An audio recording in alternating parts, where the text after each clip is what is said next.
बर सांगू का? हा, सांग. जनाबाई पुंडलिक ठाकरे, गाव उर्दूळ, उडदूड, हं. तालुका चांदवड. तालुका चांदवड, जिल्हा नाशिक. तुम्हाला काय काय त्रास व्हायचा? माझे गुडघे दुखायचे, गुडघे दुखायचे, आता फार काळा कळा लागायचा, लागायच्या, आणि गुडघ्यापासून तळपायापर्यंत लय आग व्हायची डोळ्याची.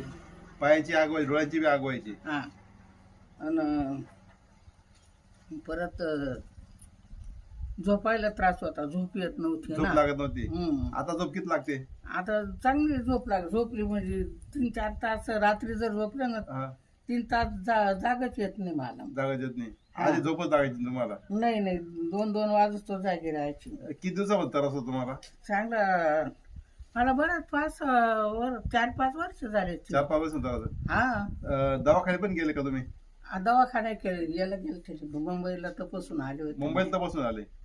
डॉक्टरांनी काय सांगितलं होतं? 3 महिन्याच्या गोळ्या द्यायला होत्या ना. 3 महिने गोळ्या दिल्या डॉक्टरांनी. हं. मग त्याच्यात काही फरक पडला होता तुम्हाला? हा, थोडा फरक पडला होता. थोडासा फरक पडला होता. मग गोळ्या संपल्या पुन्हा तसंच होतं तुमचं? हा, गोळ्या संपलं तसं चालतं. मग तुम्हाला रियान ज्यूस दिलं होतं, हा, याच्याने तुम्हाला किती फरक पडला आता? यानं मला कमीत कमी रुपयात 50 पैसे फरक चांगला पडला. 50 पैसे म्हणजे तुम्हाला 50% फरक पडला. हा, 50% फरक पडला. आता तुमची किती बॉटल चालू आहे? हं? किती बॉटल पिल्या तुम्ही आतापर्यंत? आता माझ्या तिसरी चालू आहे ना. तिसरी बॉटल चालू आहे. हं. अजून तुम्हाला 3 महिने पूर्ण कोर्स करायचा आहे. हा, हा, अजून 3 बॉटल प्यायचे आहेत. हा, हा, 3 महिन्यात तुमचा हा त्रास कायमचा पूर्ण बरं होऊन जाईल. हा, हा. मग बरं होईल भाऊ. हे लोकांनी घेतलं पाहिजे का? हा, मग घेतलं पाहिजे ना. चांगलं आहे ते. याच्याने कुठला त्रास होतो का? नाही याच्याने काही त्रासही होत काहीच नाही. त्रास झाला नाही. भूक लागत ही चांगली भूक पण लागते. पहिले भूक लागायची का?